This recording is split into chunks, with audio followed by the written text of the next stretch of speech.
Guys, magluto ako ng kaldereta sa gata. Ayan po yung bawang sibuyas, lemon, kamatis. Pinirito kong patatas, carrots, saka pinggan. Ayan, siling pula o bell pepper. Ayan ang paminta. Ayan po. Ayan ang aking tomato paste at yung aking gata. Ayan. Magigisa po tayo ng bawang sibuyas.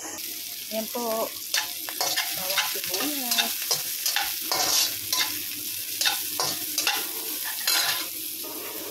Ay, lagyan natin yung ating baka.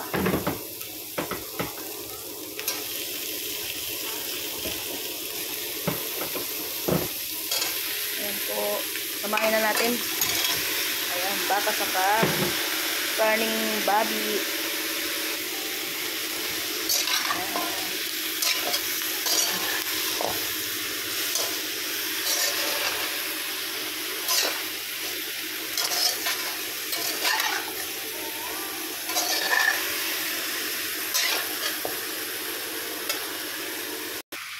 Lagyan natin yung paminta, toyo at lemon. Ayan po.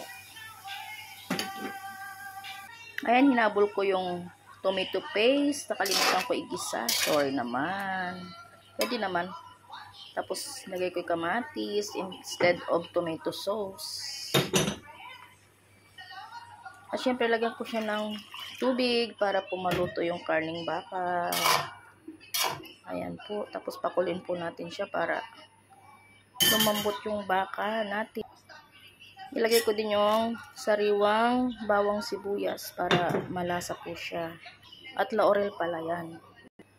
Ilagay ko din po yung gata para po lumasa na sa karne natin. Ayan.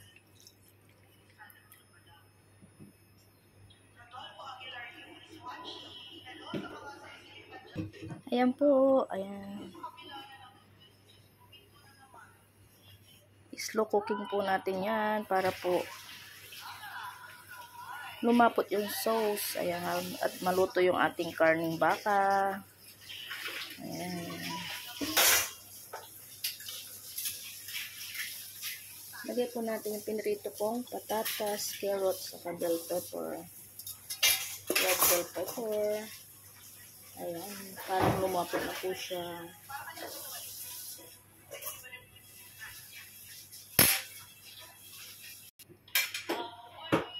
Ayan po, haluin po natin.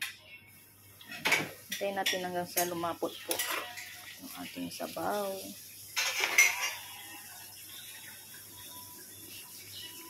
Thanks for watching.